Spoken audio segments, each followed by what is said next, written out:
Hello, everyone. Welcome to the i2i session, Journeys Through Digital Employment Platforms.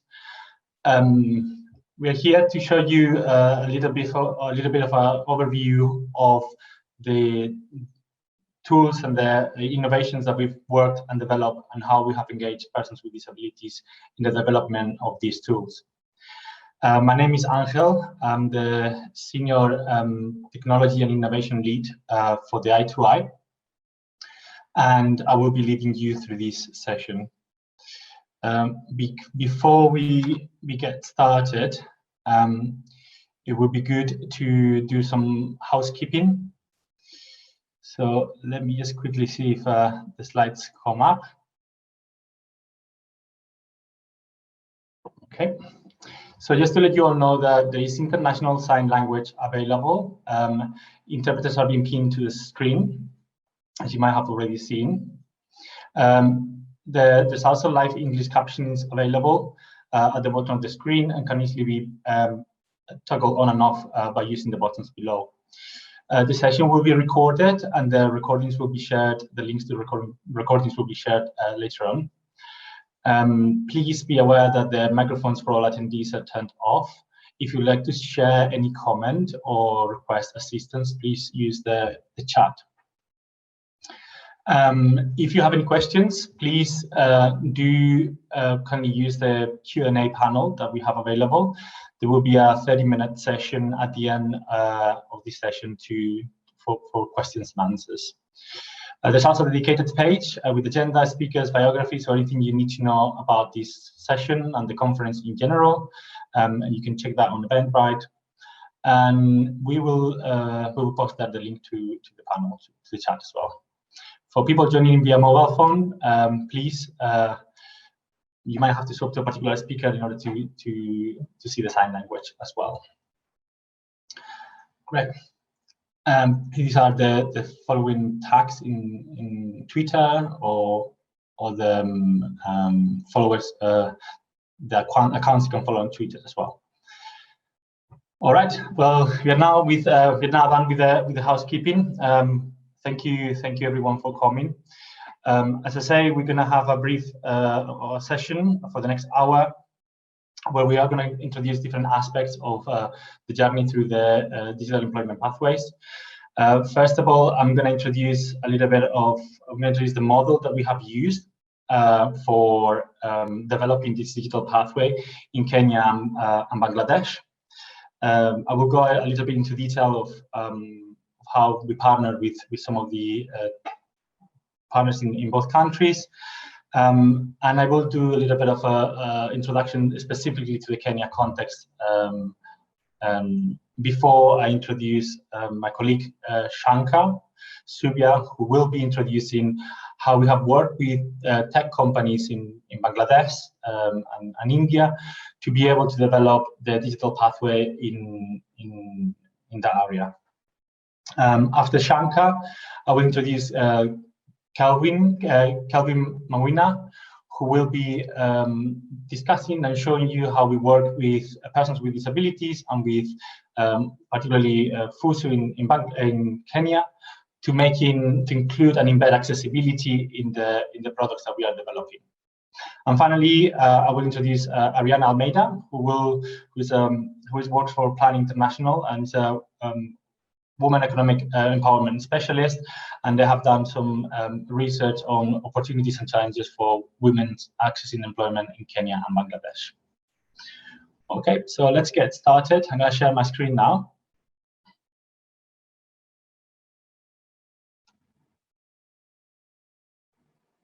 Okay.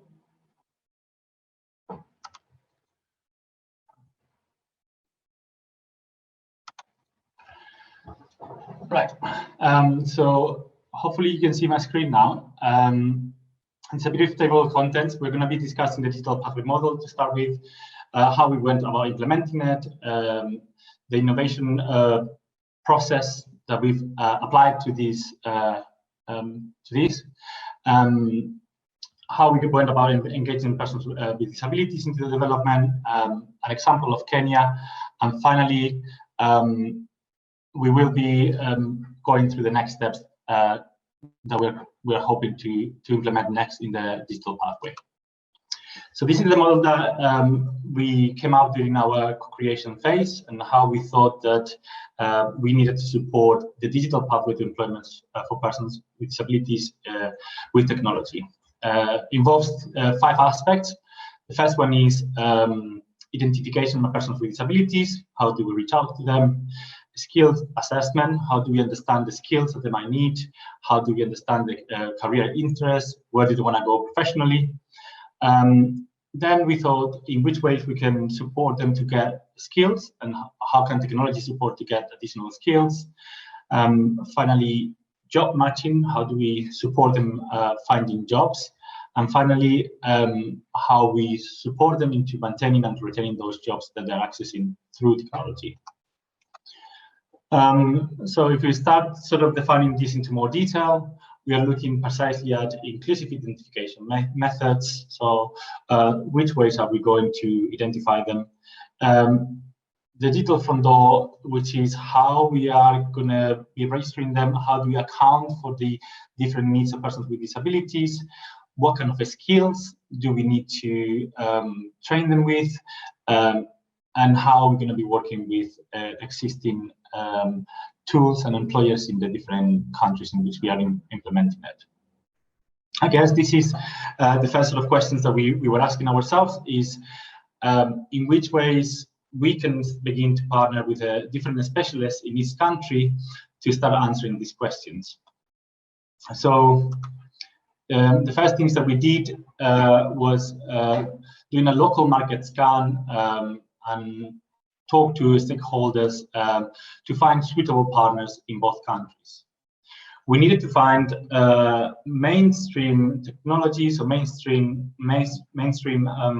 particularly employment services that we could adapt to the needs of persons with disabilities. So after doing some research and having some discussions with some of the main suppliers of employment services in the country, we decided to launch a tender.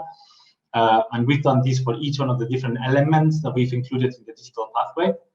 So we decided to launch a tender to be able to find the right partner for us.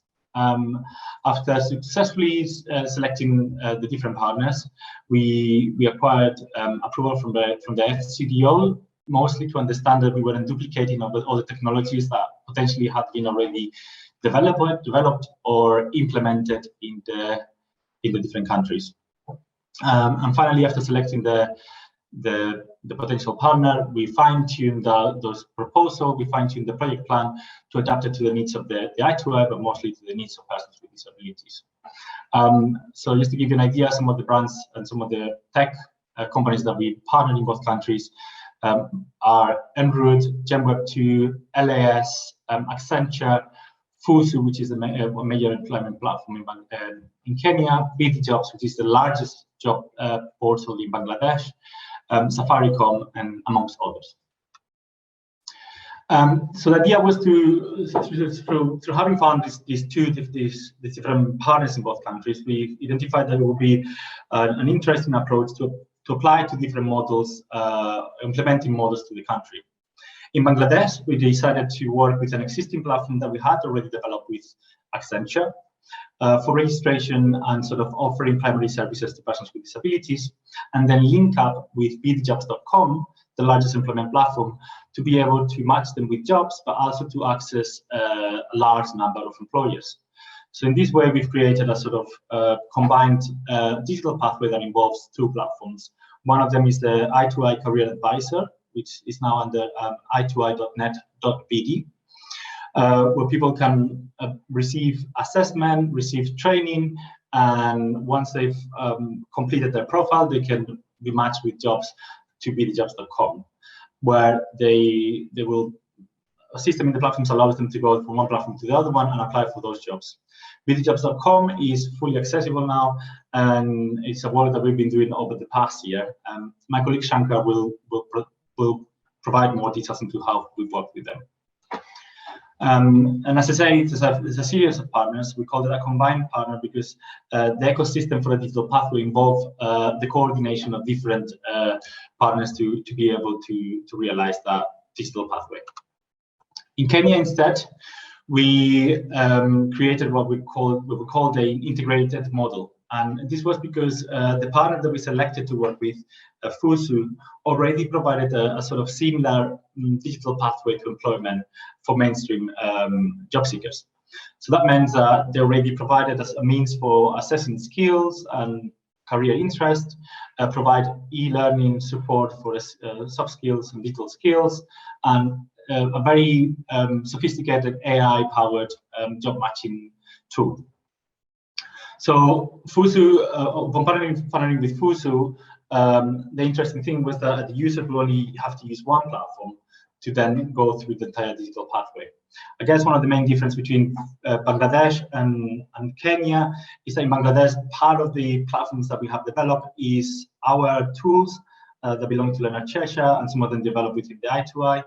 And this means that in the future, we'll have to look for, or we are currently looking for, how this is going to be, how we're going to find local partners that will be taking over the project after the i2i ends.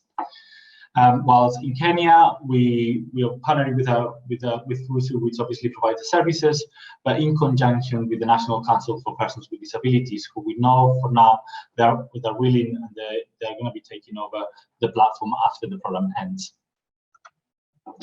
So this is sort of the partnership, which is a bit tighter in terms of the different partners that we have in this country. Safaricom is providing additional services which are currently being implemented on how do we reach out to persons with disabilities through mobile phone and text messaging services and telephone services.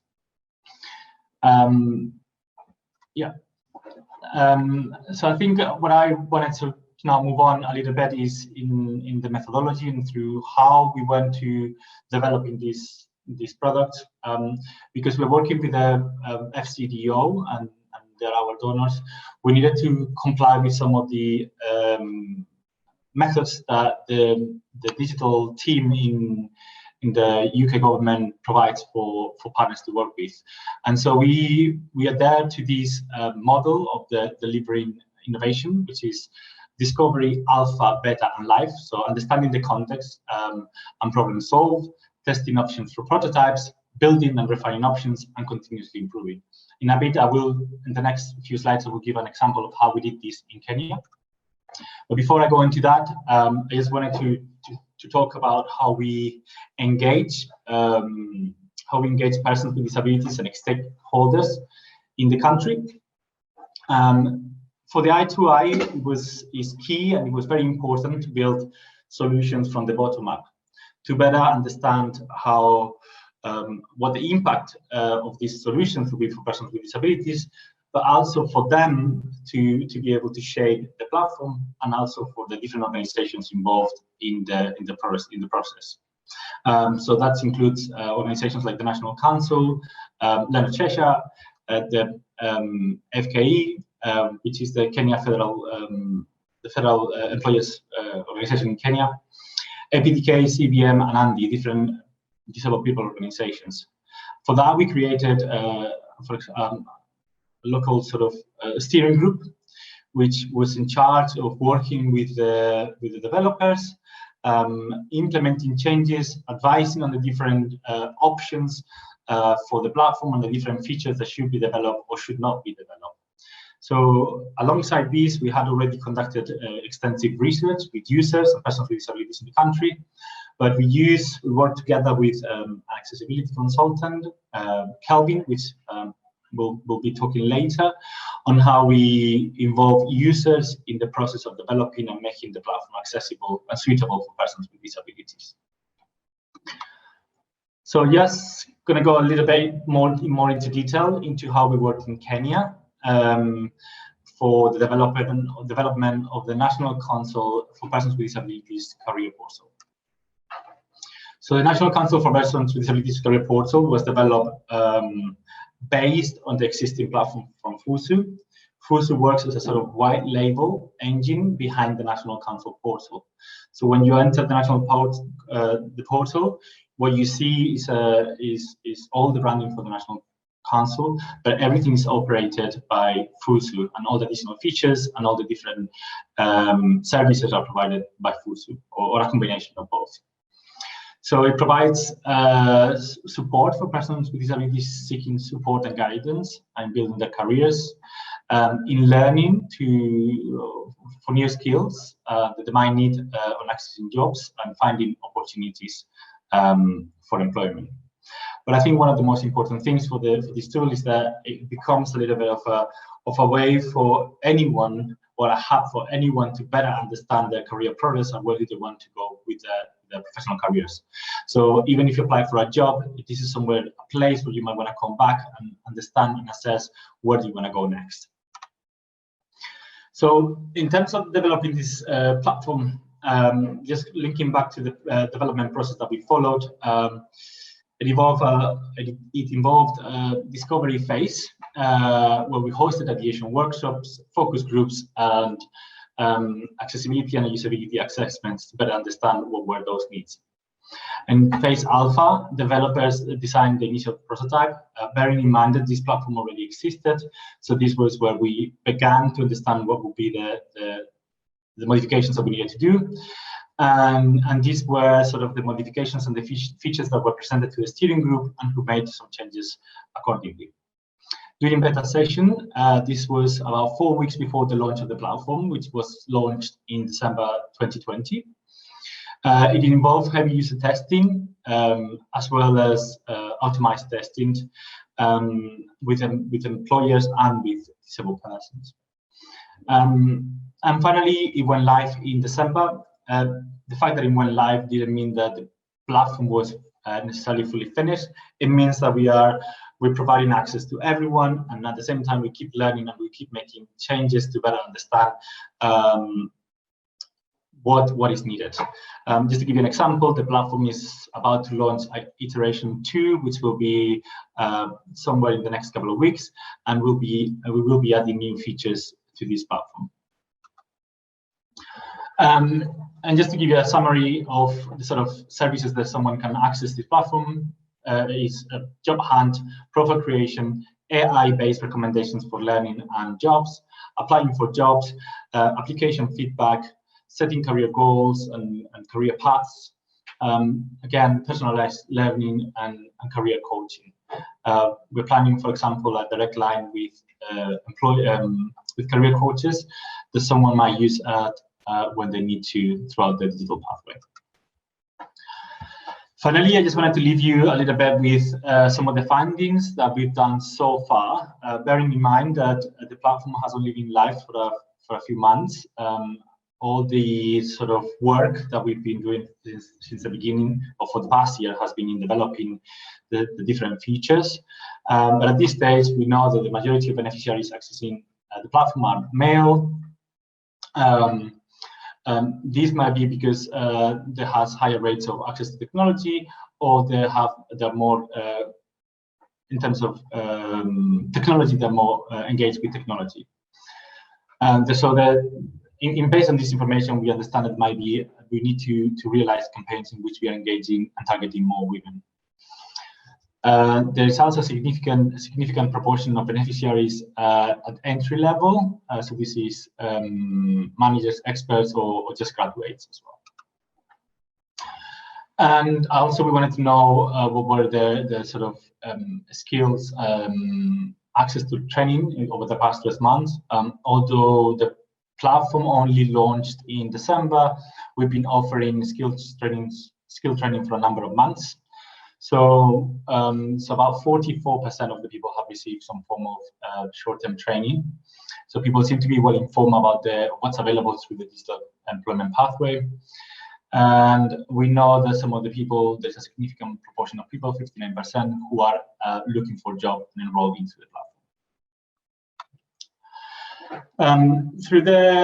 At this stage, having developed these tools, we still keep improving. So We are working not only with existing partners, we've developed these tools, but we are also, through our Global Disability Innovation Hub, which is one of our partners, we are looking for solutions in the country that can help improve the digital pathway to employment. We have launched innovation calls in Kenya and Bangladesh, in both countries, to find innovators that can help answer some of the questions and some of the issues that we have identified in the digital pathway.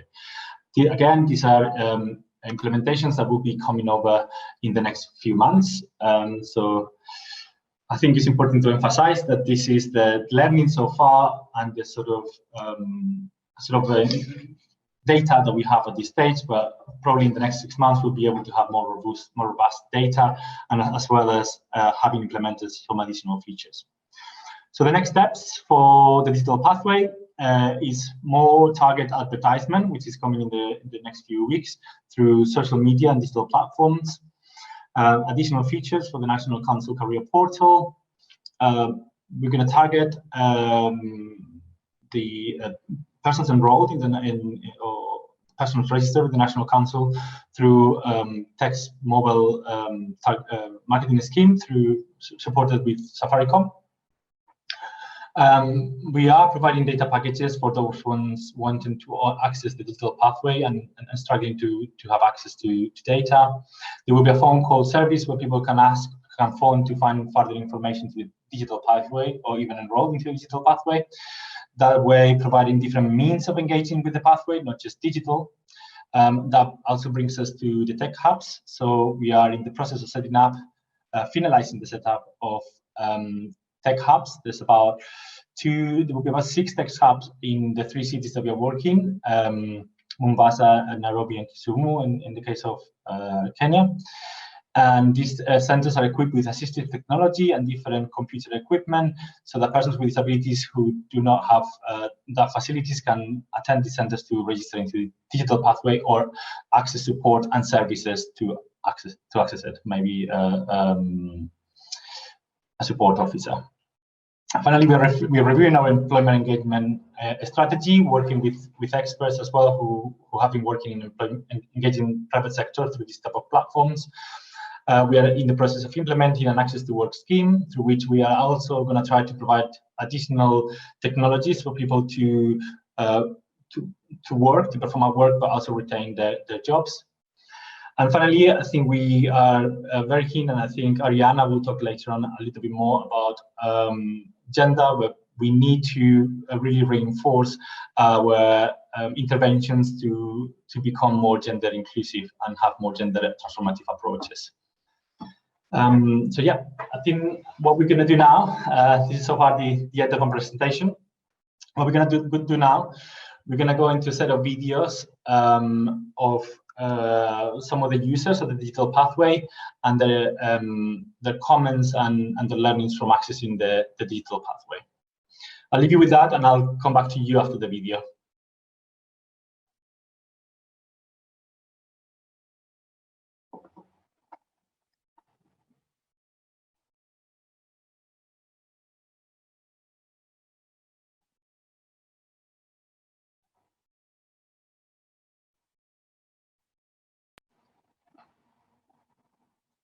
My name is Leonard.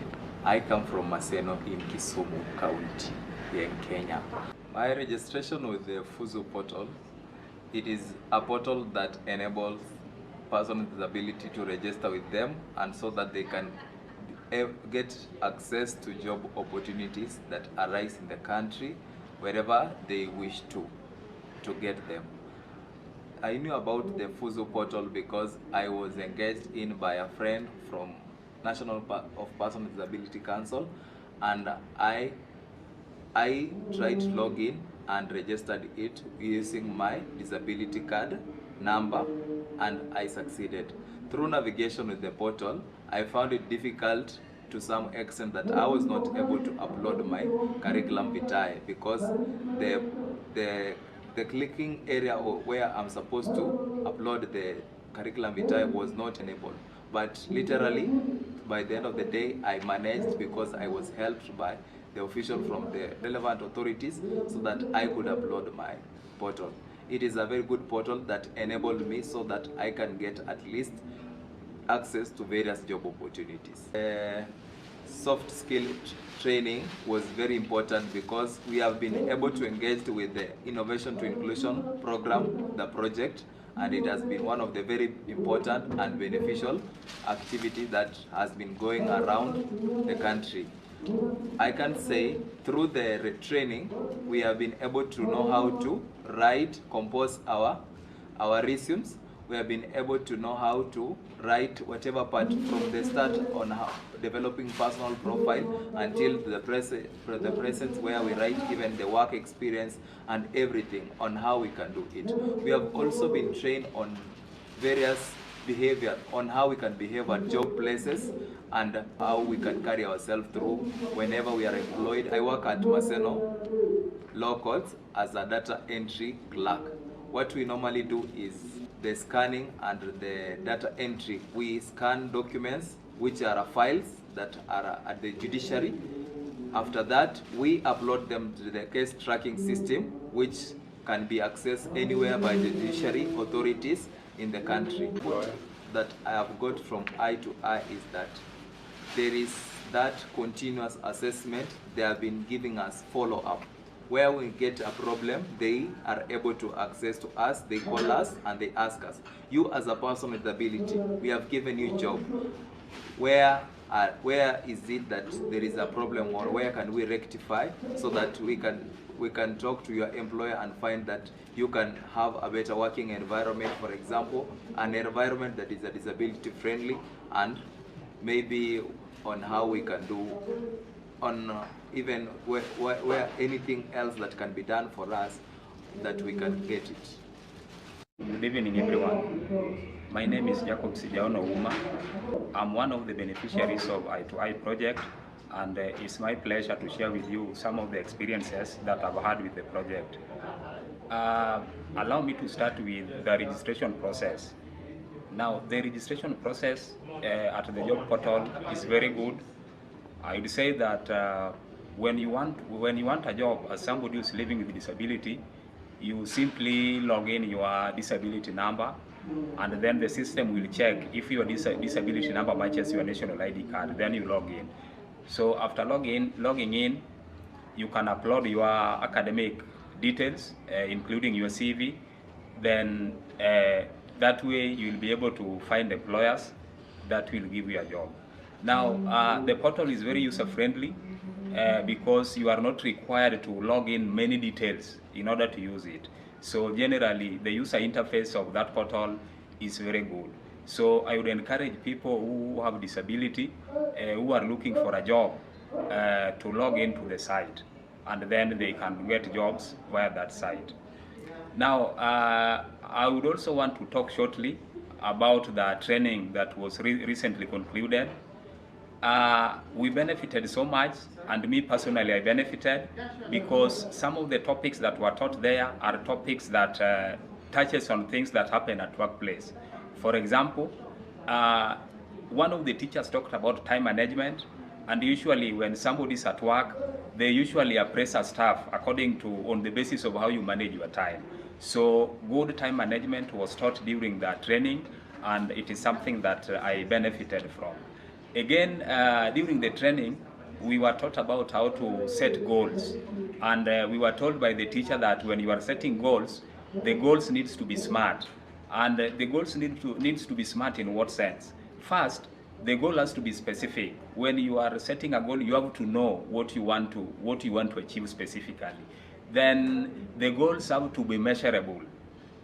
Then there are things that you should be able to attain, and then they have to be realistic and time bound. You have to do them within a specified period of time. So we were taught about setting goals. Now, another thing that we benefited from the training, we had an opportunity to interact with other partners, and at the end of the training, we were linked with other partners who are also willing to teach us on other subjects. So the training was generally good. I work at the Kisumu Law Court as an agent clerk. I deal with what we call digitization. Now, the court used to have a manual filing system, but they are now migrating from a manual system to a digital system. So we scan files at the court, and then we upload them in a database that we call the case tracking system. So one of the challenges that people with disability may experience at work is attitude. But at where I am, my colleagues had a positive attitude towards me, and therefore we were working in harmony. Then another thing that I would say I've enjoyed using at the court is the elevator, the lift. If you are physically challenged and you want to go even to the second floor, first floor, there is an elevator that you can use to take you to the floor where you are going to. Then in terms of work generally, the workplace was okay, and we were being assigned tasks equally without discriminating against anybody on any ground. So it was generally okay. Yeah, I have received a number of support from the i2i project. One, I have been attending trainings, and during the trainings, they do teach us how to build CV, how to look for employment, how to network, and how to retain your job after getting it. So generally, I'm a beneficiary of i2i project. The employers are supportive in terms of they pay us after work, they don't delay our salaries, and every day is a learning opportunity. So they do give us an opportunity to learn new skills at workplace. Hello, I'm Udembo Pauline from Nyando. So I interacted with the National Council for Persons with Disabilities Fuzu portal, and I first met a challenge. At first, my national card number was not matching my ID number. And this was because while I was registering for the National Council of Persons with Disability card, I didn't have an ID. So I went to the council office and this was corrected, and after that it went through softly. The user is very friendly. I managed to navigate it just using my phone. I managed to upload my CV well, and it works well. It is very friendly and very easy to use. We underwent a soft skill training, and it is very important and it is very applicable to our places. I remember we had self-awareness training, we had confidence building training, we were trained on time management, on job retention, and are very relevant and applicable to our daily lives. One thing I would like that will be improved during the trainings is probably the issuance of certificates, because they're very relevant trainings, and that certificate will help to boost one's CV. So I got a job as a data clerk within the Kisumu Law Courts, and it was well, and due to the trainings I managed to apply for another job and also got employed as the clinical nutritionist at Ahero County Hospital. The workplace is friendly. The receptions from the other staffs are quite also friendly, and working at that particular place is also very friendly. The support that we get from i2i, the Innovation to Inclusion project, it has helped reach a majority of persons with disabilities, and it helps links persons with disabilities to the employers through the use of the portal, and even the several trainings we get that are very relevant, and also we get to opportunities to meet with employers. So it is very relevant, and it is we appreciate what they're doing to persons with disabilities. Thank you. Hi, this is Joshua Shangma. I would like to thank Leonard, Cheshire and their i2i project for giving me this opportunity to prove myself. It is because of them I've started my career as a brand marketing intern at Unilever Bangladesh Limited. I would say to every youth with disability to keep faith in yourself, because ability is in our heart.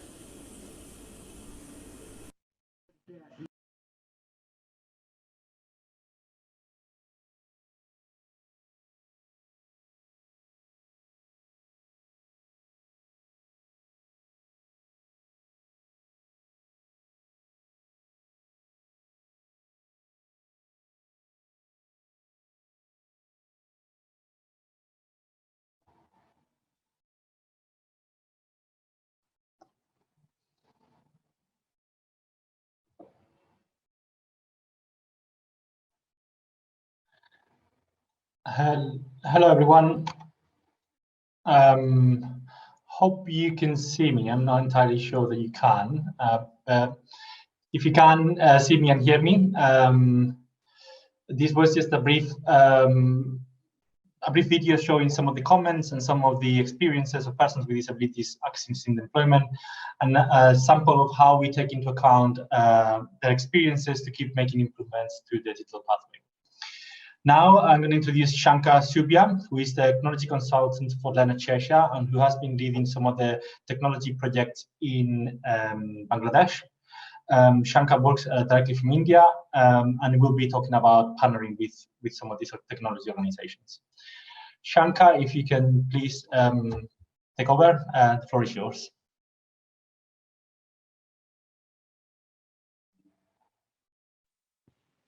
Okay, thank you, Engel. This is Shankar, working from Leonard Cheshire, South Asia Regional Office from India. And as Engel mentioned about all the innovations happening at i2i project, there were also like many of the partnerships which were created, and this particular partnerships really helped us to enhance our digital um, tools as well as to reach the unreached population. So I'm just trying to present my presentation now. I'm just sharing my screen. Please bear with me now. So I believe everybody are able to see my presentation. Thank you. Now, like the reason for getting into tech partnerships was especially for Leonard Cheshire. We did have a rich experience in handling livelihood programs, economic inclusion programs, as they call it, and inclusive education programs across developing countries. And we felt that there is a dire need for data and digitization of tools with the internet emerging more and mobile penetration happening. And when this happens, like for sustainability, particularly of these kind of systems to happen, we need kind of a more tech base here, as well as like the management and hosting has to be also thought about.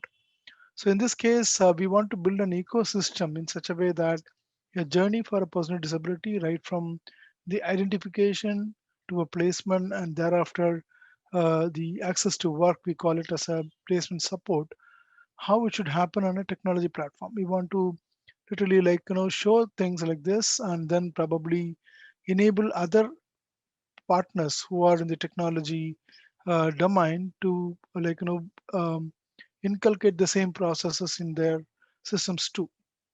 So in both Bangladesh and Kenya, we out of discovery, as Ingela was pointing out, we felt there are strong mainstream platforms already established, the great user base, and they also had a great scope for us to play on, particularly accessibility, and also establish a process which will be very much user friendly for a person with disability in their journey towards employment.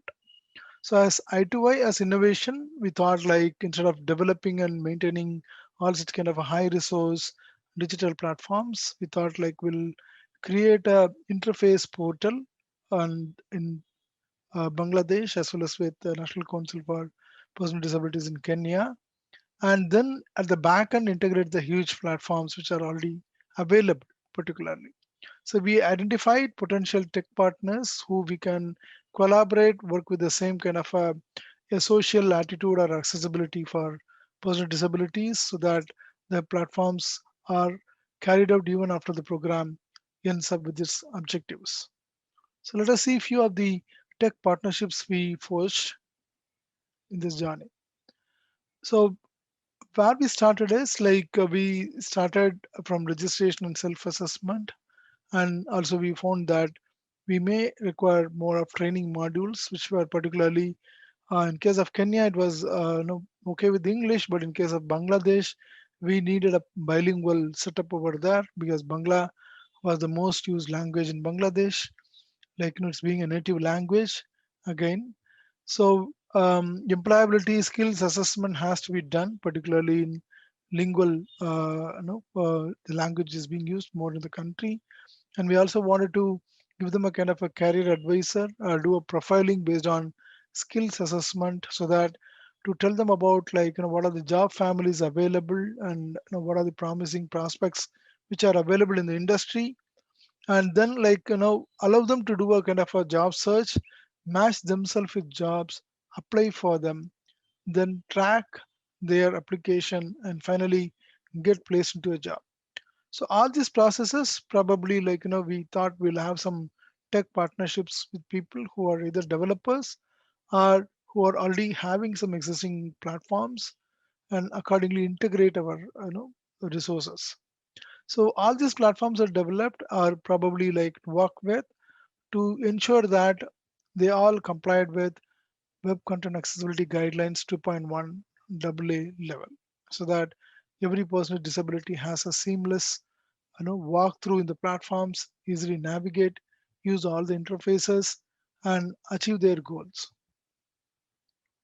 The initial part, as Engel was pointing it out, we had worked with Accenture, particularly in India, and developed a very user-friendly initial registration as well as kind of a self-assessment platform, which is more not based on kind of a disability and all that, but it is more about the functional abilities and the barriers or the difficulties they had when they work with the environment. So we had a kind of a registration portal which literally took their basic information, and so that easily they get registered, and they'll also always have a kind of a concern to offer their data, so that their personal information as per GDPR is maintained and anytime can be deleted by on a request. Then we took this Washington question set, which is universally accepted now and being implemented in various portals.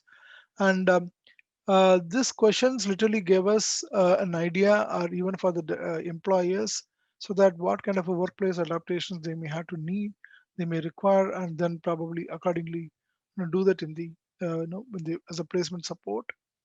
Then when they do this, like we thought that we may have to do some secure data transaction with the other platforms which are going to be integrated here, the mainstream platforms, which Engel was mentioning as Fuzu or BD jobs. And we thought that we should develop some secured API, REST-based APIs, and then also for a user to navigate from one platform to another platform, there need not be a kind of login again and again or maintaining more passwords and all that. It should be seamless integration. So we went for single login authentications in the whole digital pathway. Our platform for Bangladesh is i2i.net.bd, and this has a complete registration, self-assessment, and then probably a kind of a training platform is getting integrated now. We'll talk to that about next. So we started developing e-learning modules, particularly for employability skills or soft skills they call up.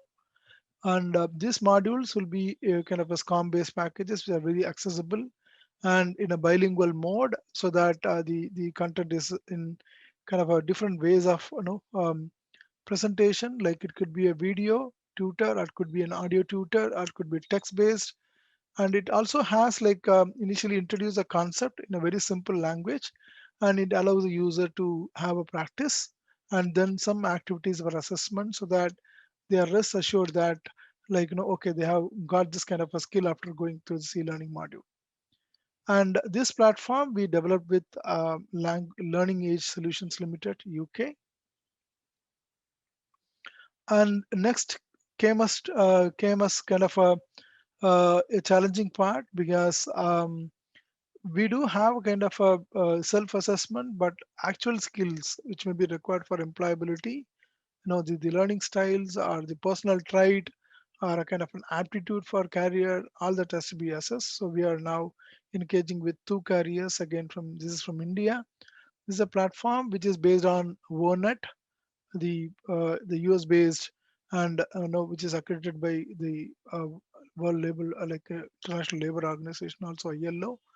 And from this we are trying to collect, after the assessment is being done for skills assessment, we are trying to also tell them about like what kind of a job families or clusters they can get into, and that'll give an idea for them whether to acquire the skills through some training, or probably like get into BD jobs or Fuzu and look for jobs in that matter. So this is again is being integrated in the i2i digital pathway. Then, as like Fuzu in Kenya, we worked with bdjobs.com, which has more than 90,000 employers. It's a quite large employer base they had. So initially, we literally discovered them with so much of employer base, and then we started our engagement, and we found this the platform has huge number of features, and it was literally making it accessible was a huge challenge initially, and because it has to be done in multilingual, a bilingual mode, both in English as well as in Bangla. So we engaged with a kind of a accessibility consultant called GenWeb2, and through them we were able to make the whole portal accessible, and person with disability can now use a portal, and um, this is one of the first portal to become accessible in Bangladesh, particularly in the job domains. And next thing, what we did is we started engaging with employers through Bangladesh Business Disability Network (BBDN), and we started onboarding them into BDJobs platform. And already existing employers were also sensitized to programs. And we have included a kind of a kind of a module in this wherein employers can declare what the kind of facilities they have for person with disability. Are they diversity and inclusive? So this really gives a confidence for an user, whenever before even applying for a job, they'll be able to see that, yeah, this particular employer has a policy for diversity and inclusion, and it'll be really helping them to get into that. So again, by getting into a tech partnership with BD Jams, we were able to leverage the wide marketing they had already, the whole lot of marketing, and their sales force were also sensitized so that they were able to reach out to person with disabilities as well as the employers, and work out on a kind of a easy way of from the application to the placement. So this really gave us a good learning experience, at the same time working with a huge portal, at the same time developing and working with mainstream platforms. Yeah, I think like rest of it, Engel must have told these stories about Kenya, and we really want to get more tech partnerships happening in the project, like particularly in the i2i program, particularly for a very easy and kind of user-friendly journey of person with disabilities. So I'll be happy to take on any questions on this. Thank you, Engel. And I'd like to hand over to my colleague Kevin, who is an accessibility consultant from Kenya, and he'll be talking about the accessibility point of view. Engel, please hand over the mic. Thank you.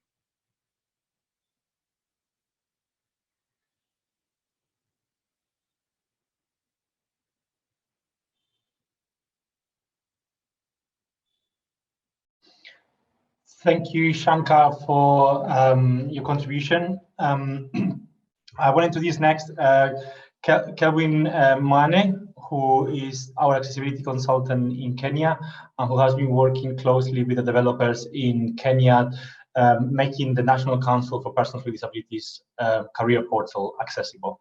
Calvin, whenever you're ready, please, the floor is yours. Just want to say briefly, if you could please try to stick as much as possible to the timing, make sure that we run on a schedule. Thanks. Thanks, Anel. As Anel had mentioned, I'm Kelvin. I'm the i2i accessibility consultant in Kenya, working with Fuzu on the National Council career portal. I will share my screen now so I can start my presentation. What I'll be discussing today is the accessibility of the career portal that we developed with Fuzu. And I'm going to take you through how the user engagement, how we worked with users of the portal to make sure that we had captured accessibility and mostly the usability of the portal. So to begin, we were using the Web Content Accessibility Guidelines 2.1 level AA as our base conformance level. These are the international accessibility agreed on standards So that's what we were following. And in our design, we made sure to incorporate inclusive design to make sure that we accommodate a wide range of abilities and disabilities. And for my focus today, it was the user-centered design. And to accomplish this, we made sure that the team understood how persons with disabilities use the web. And I'm going to discuss more about the user-centered design. And one approach we used to achieve this was offer training to the Fuzu team, more so the designers and the developers, and the whole Fuzu team. We made sure that we taught them, we trained them on how people with disabilities use the web, how they use their assistive technologies to access the web, and all the adaptive strategies they use in browsing. And so that they can have the accessibility first mindset when they were developing and designing the portal. Secondly, we made sure that after the development and design was done, we had a user testing workshop for accessibility. And for this one, we used the prototype design and developed the developed platform. And for the prototype, we made sure that it followed the 4 main principles of web content accessibility guidelines. That was, it was perceivable to make sure that the users could perceive the information through either sight, audio, or touch, using the different way they use to navigate the web. The second principle was that it was operable. Users could access the portal using their devices, that's mobile phone, computers, and it was operable through the keyboard, as many users with disabilities, most of them, especially the visually impaired, do not use the mouse to navigate. And the third principle was that it had to be understandable, that users could comprehend the content and be able to read and go through, for example, the job descriptions without needing help from another person.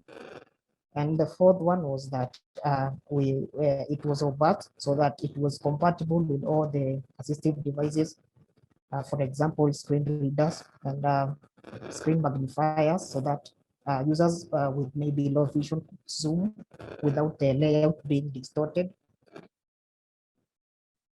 Well, for our user testing workshop, we had set target users for the testing, and we went for users who are visually impaired or with low vision. They were using screen readers and screen magnification softwares. We also went to hearing impaired, and the reason for hearing impaired was, at the time we didn't have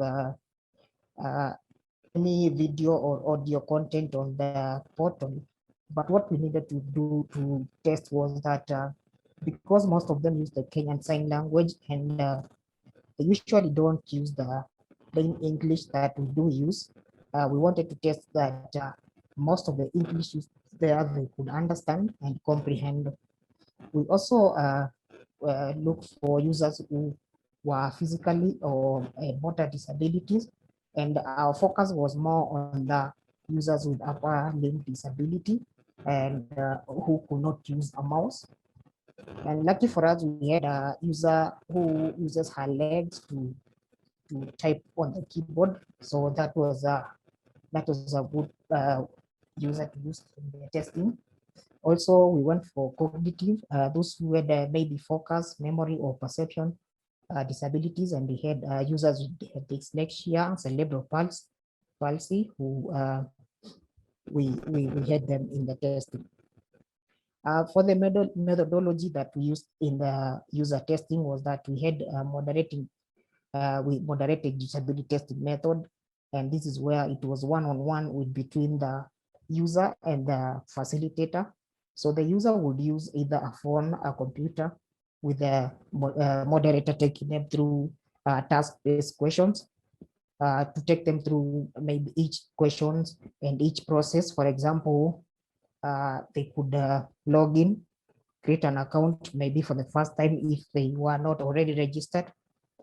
And after each process, the user would ask questions like, what challenges did you experience when going through that process? They would record how long it took the user to finish that process. And then they would note if there was any accessibility barriers. And also now, lastly, try to get the user's verbal comments on the process. Lastly, we had focus group discussions with all the users. This is where we got to ask them areas where they thought we should improve, areas where they liked about the platform, if there were any surprises, something they did not expect, or something they expected and did not get on the portal. And lastly, how they would rate the portal. And then we got a nice feedback, a rating of 4.5 over 5. So that was impressive. After the workshops, we made a report with a set of recommendations to the Fuzu developers and designers, so they could incorporate the feedback we got from the users.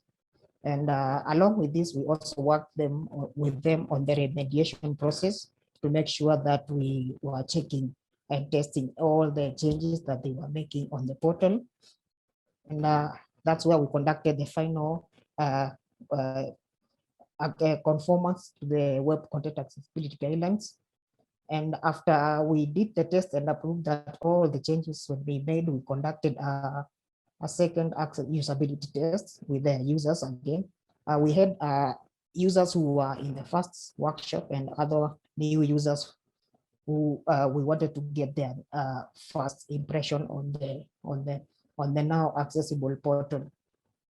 And from that, that was before the launch. We did launch the portal, but then because there are new features which are being launched, accessibility testing is still ongoing to make sure that anything that's on the portal is fully accessible. And here we have a snippet of the landing page of the portal showing that it does not have any errors and it's fully compliant. Thanks. That's my presentation. Back to you, Anel.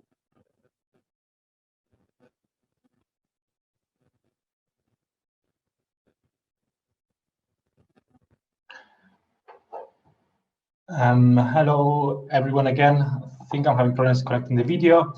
But regardless, I just want to introduce you, because I think you can hear me.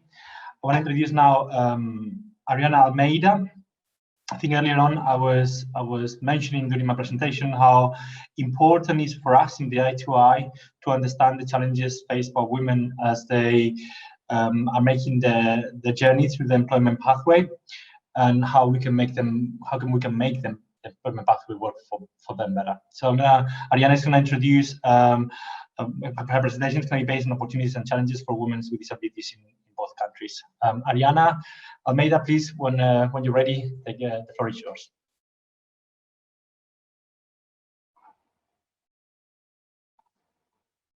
Am I muted? Yes.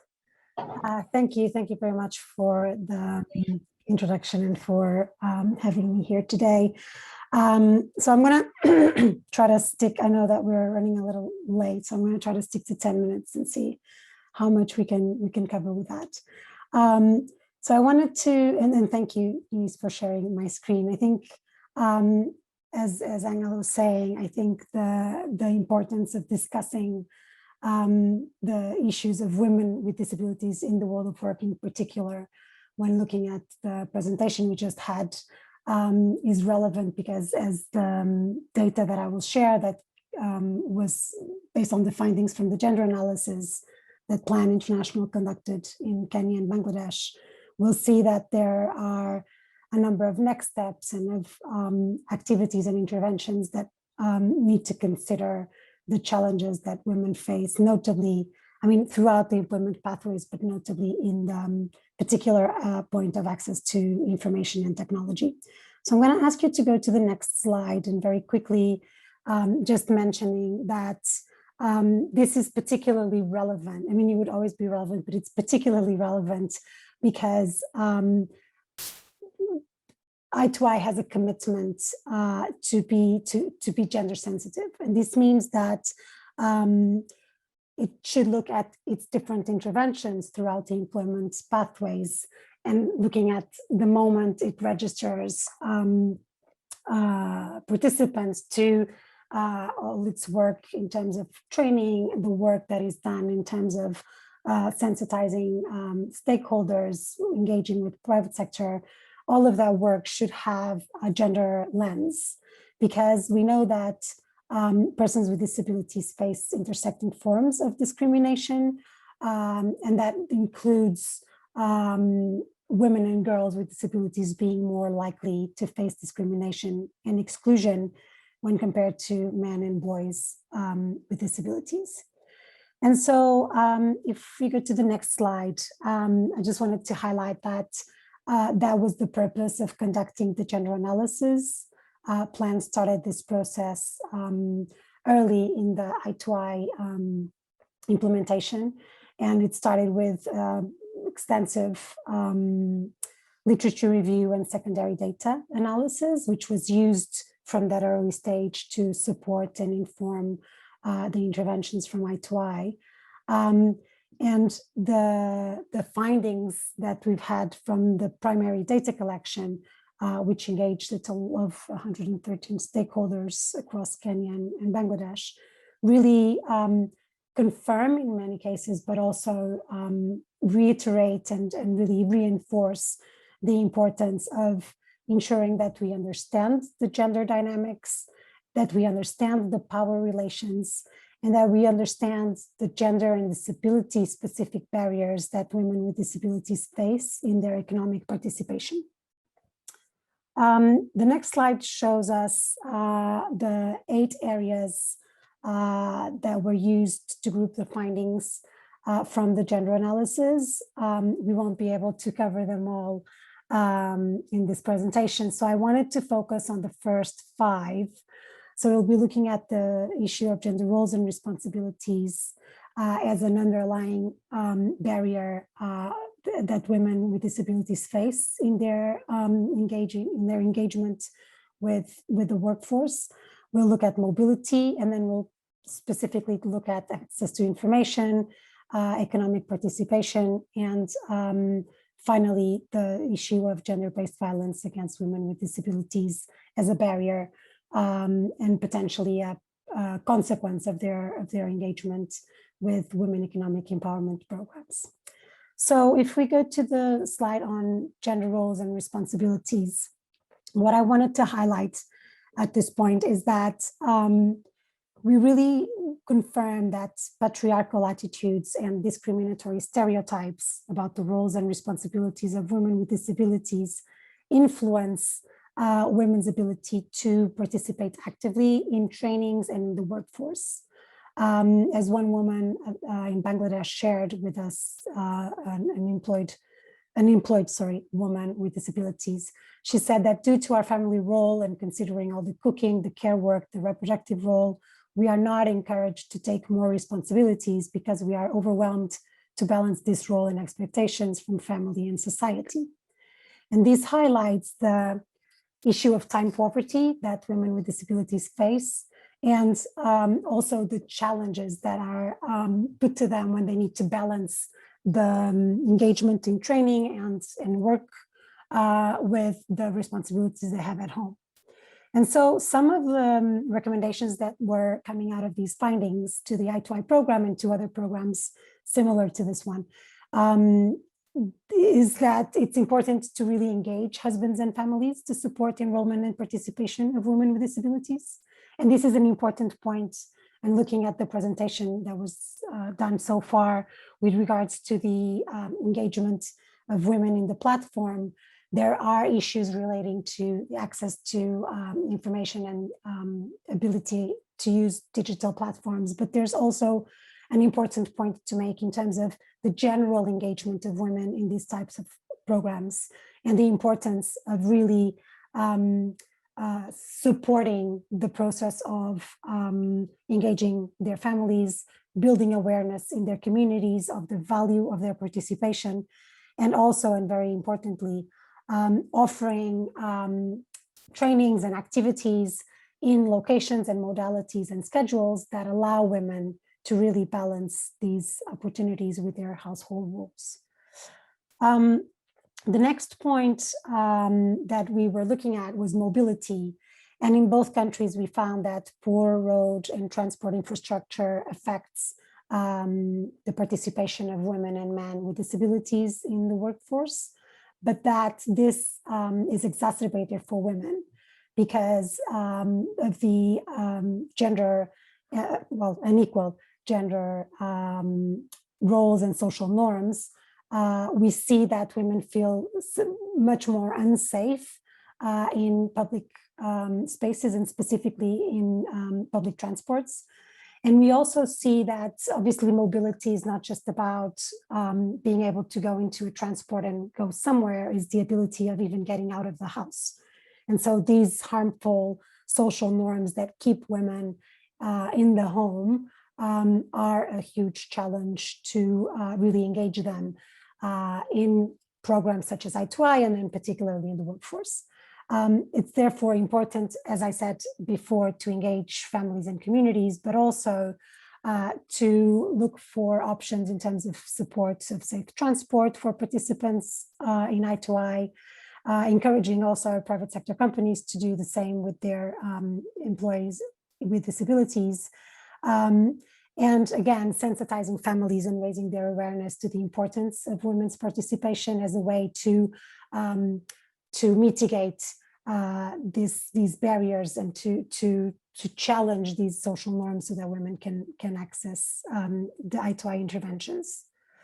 The next point that was analyzed was access to information. And we found that both countries register gender inequalities in the access and control over assets and information. And we found that in particular, the gender divide is very clear both in Kenya and in Bangladesh, with women with disabilities accessing and using less technology than men with disabilities.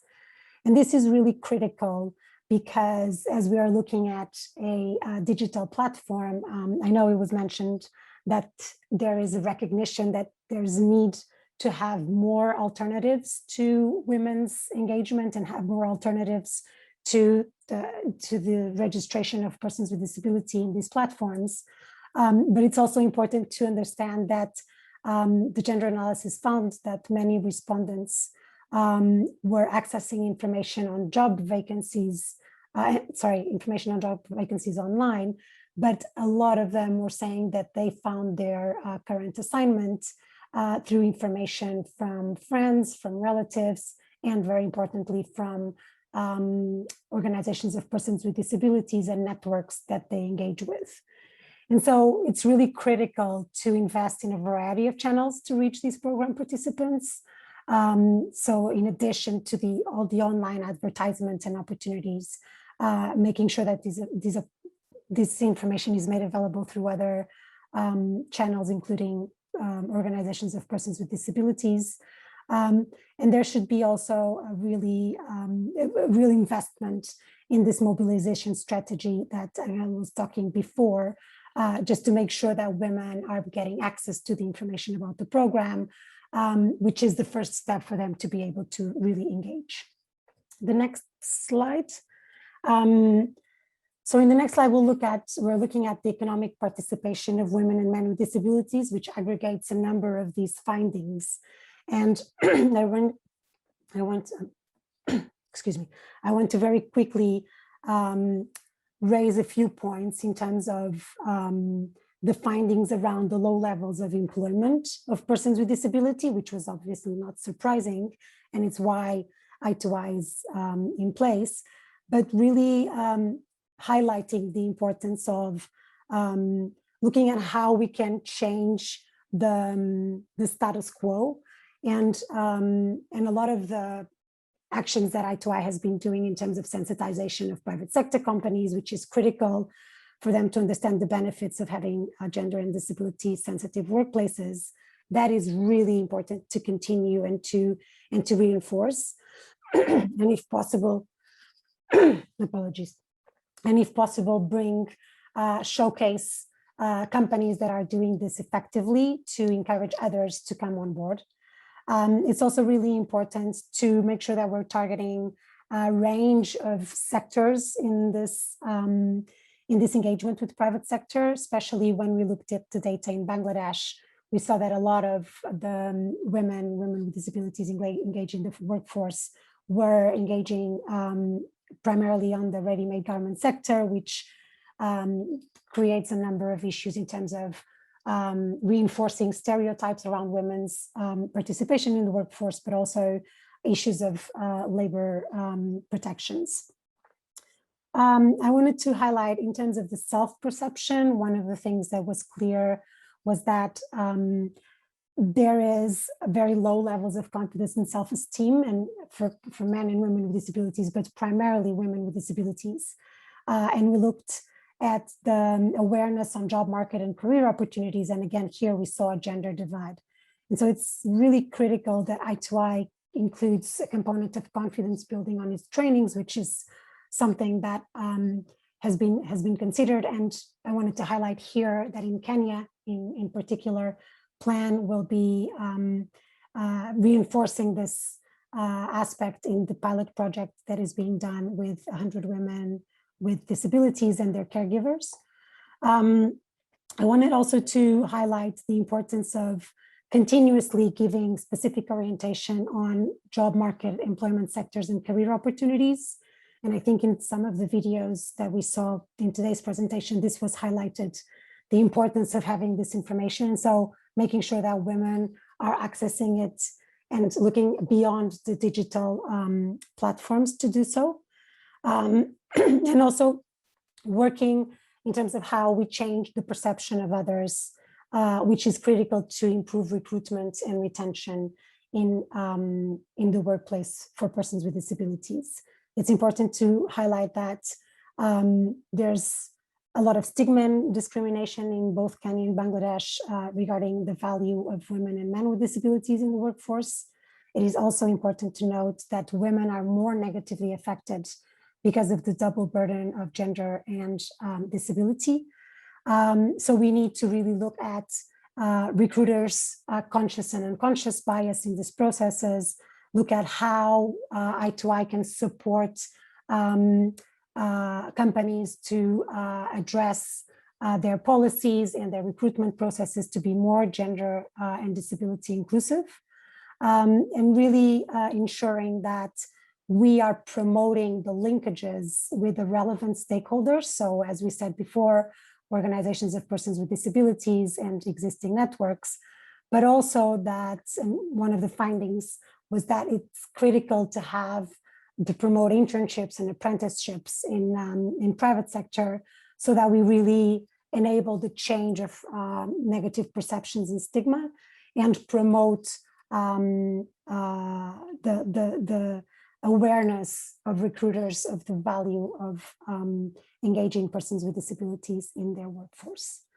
I want to make a final comment. It's my final slide on the issue of gender-based violence, and it will take me 30 seconds just to say that it's important to ensure that we understand that these activities of economically empowering women with and without disabilities can result in backlash against women from their families, from their husbands, from their communities.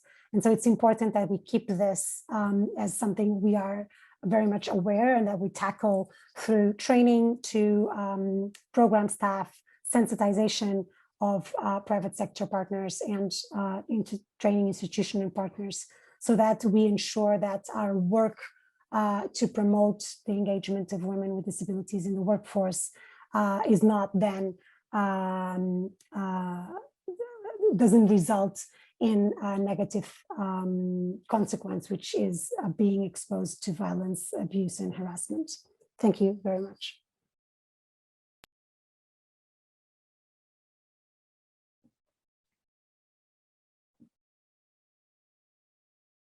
Hello, everyone. My name is Chris McWilliams. I'm the Communications Manager for the i2i program, and I have the really good job of chairing a Q&A session at the end of this webinar.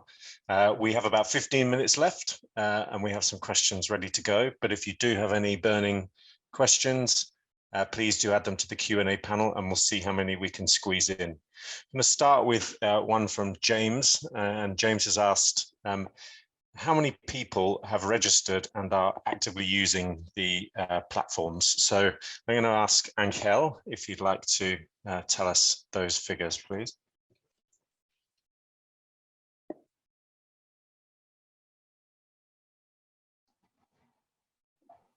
Yeah, hello. Yes, Chris, thank you. Thanks, James, for the question. I think I probably can give you a little bit more detail beyond that. In Bangladesh, we have about 2,100 people, over 2,100 people who have registered with the i2i Career Advisor.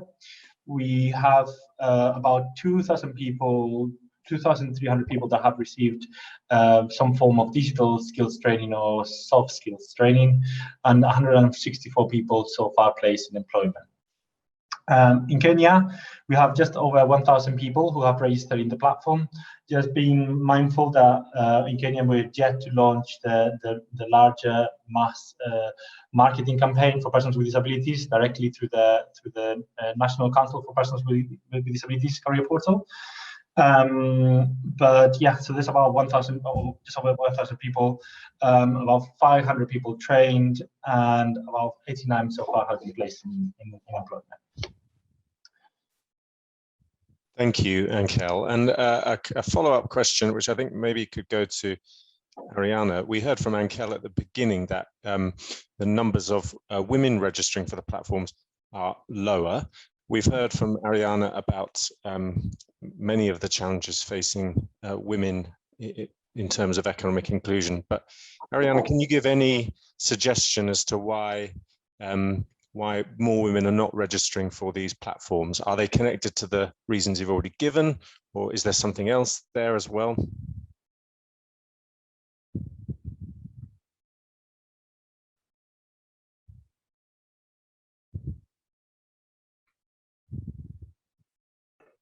I wasn't able to unmute. Now I am. Thanks, Chris. Yeah, I think it's hard to generalize. Obviously, there's a number of reasons, but I would say that the most critical ones that we found from the gender analysis is lack of access to information. And because there is also a gender divide in terms of access to technology, women are accessing less information with regards to opportunities online. But then there is, in fact, the issue of the value that women perceive as having, and also the communities and families around them perceive as having in terms of engagement with the workforce, that really disencourages them from applying on the one hand, and often prevents them from applying. And so those I would say are probably the most critical points to address. Thank you. Thanks, Ariana. We have a question that's come in on the Q&A panel from Wycliffe in Kenya. And it's a question for Kelvin, I think, just around feedback you have received from people with intellectual disabilities and their use of the portal. And Wycliffe suggests that some organizations overlook that type of disability during programs. So Kelvin, can you give us any examples of how the portal has engaged that particular group?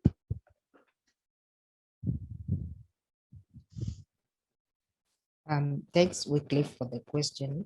To answer the first one, on the feedback we got from persons with intellectual disability was on three main areas. That was on the layout, the language, and the navigation. On the layout, they wanted us to have a simple layout where it will be easier for someone to find an element on the page that they wanted to find easily, and for us to use a simple language that someone could comprehend easily without having maybe to look somewhere to understand. And on the navigation, they wanted a simple way to do the processes. For example, if you're building your profile, you upload your CV easily, or if you are going to enter your details on a form, it should be simple and straightforward. So that's what those were the main three feedback areas we got from the persons with intellectual disabilities. Thank you, Kelvin. Thanks for your question. Wycliffe, I hope that answered it. So a question now about, maybe this goes to Ankel and to Shankar and to Kelvin, all of you very involved in the development of the platforms. How difficult or how easy was it to work with mainstream employment platforms on this journey? And actually, we just had a question come in, somebody else asking how the mainstream tech companies found this journey. How do you think they experienced it? And were there any specific challenges along the way? So let me go to Shankar first, because we haven't heard from him in the Q&A, and then we can hear from Kelvin and Ankel with any further comments.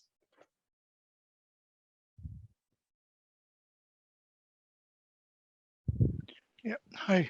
Thanks, Chris, for moderating this. I'm happy to take this question. Initially, as I told you, they do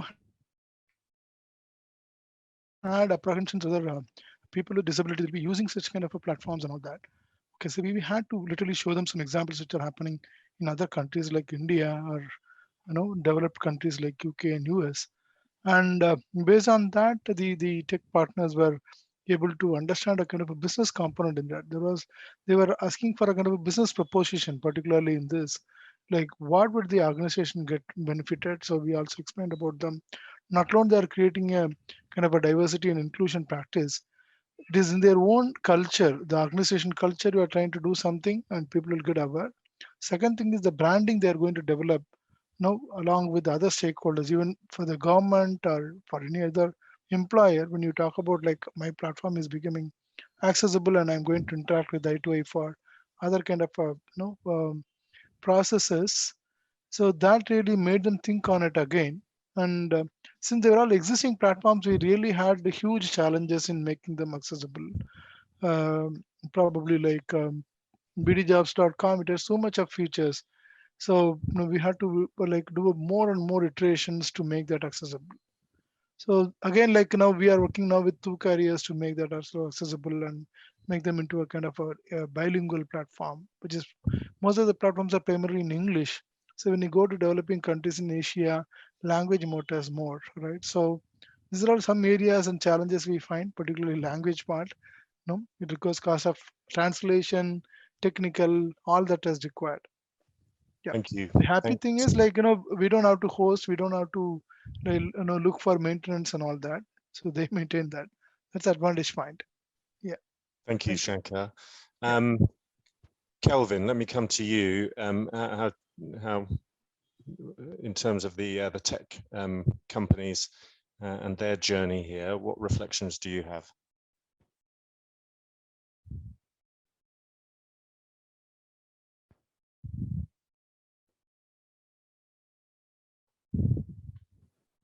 I'm sorry, I was not able to unmute.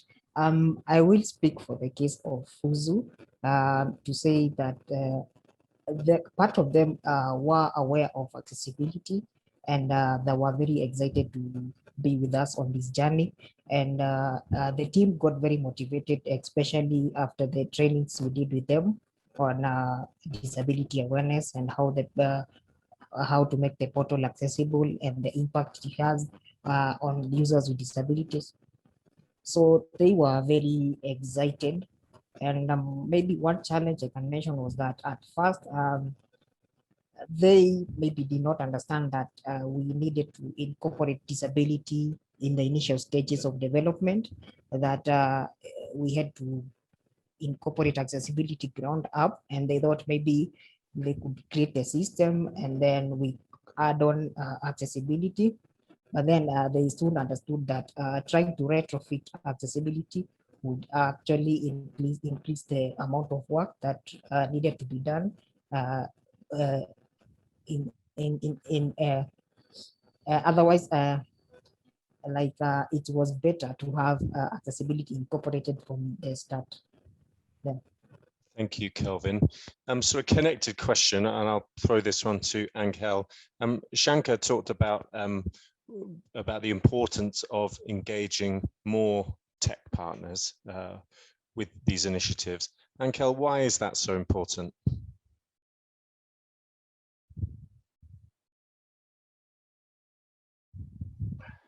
Hi, thanks, Chris. I think one of the key sort of strategies that we initially thought in terms of the i2i was to try not to reinvent the wheel. There's potentially different ways of approaching the implementation. I think is sort of what I explained at the beginning with the model, and is that you could potentially start from scratch and try to develop features and services that work to the needs that you've discovered through your research, or you could potentially find services and tech solutions that are proven that they work, that are already being used in mainstream services, and adapt them to your needs. It's a much more successful strategy, particularly in the case of employment, to engage with existing mainstream career portals like the Fusu or BD Jobs, because you're working with proven methodologies for accessing employment. You're working with experts on digital services, experts on marketing, but also people who really have a large customer base. You know, Bangladesh case, BD Jobs is the largest employment platform. Almost something like 80% of employers advertise in BD Jobs. So in partnering with organizations like this, you're also saving yourself a lot of the work that you have to do engaging employers, for example, on a site. So I think the approach is potentially much more cost effective, but potentially I think the biggest benefit is impact. By partnering with companies that already have this expertise, you have the opportunity to produce larger impact, but specifically good quality. The quality of the services that you can provide are much more exceptional. I just wanted to say one little thing, and this comment on challenges. I think it was really interesting working with organizations because they don't always have an understanding of what disability is from the experiential way. So people tend to make assumptions about what the disabled person might need. And I think this is some of the things that you often find working with organizations who don't work in this field, is this sense of thinking what someone needs rather than actually being really aware of what someone needs. And I think one of the challenges that we found was at some point we wanted to be able to make recommendations through skills in which we accounted for people's disabilities to get the AI algorithm to make better recommendations. But one of my fears in these cases was that if we did that, we also risk developing an algorithm or participating in an algorithm that could potentially discriminate by the same token. And I think in this case, although because we couldn't be certain of the outputs of doing such a thing, we decided to act in the side of caution and make only the recommendation engine recommend the skills and jobs based on your abilities, which in reality is really what it's all about. Thank you all. There are a couple of other questions which have come in. One about earlier versions of screen readers, and one about challenges with transport for people with disabilities in Bangladesh. We will endeavour to answer those questions after the event and respond to the people who have posed those questions directly. But we have run out of time, so I'm going to hand back to Angel as chair to wrap up the meeting. Thank you.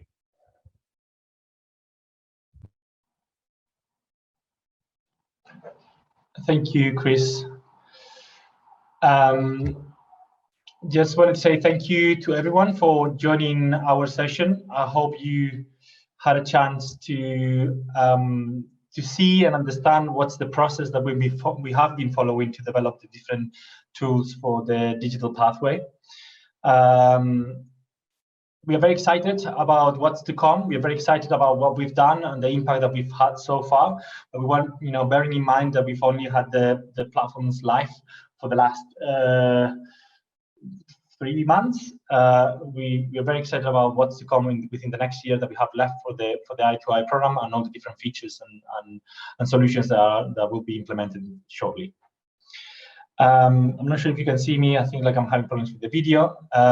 So yeah, I just wanted to say thank you and leave you as well with reminding you all that tomorrow we have as well another 2 sessions, one on meaningful engagement of disabled people organizations in international cooperation, and creating inclusive social protection systems, encouraging employment for persons with disabilities. So I hope to see you all tomorrow. And again, thank you everyone for joining, and I hope you enjoyed the session. Bye. Thanks.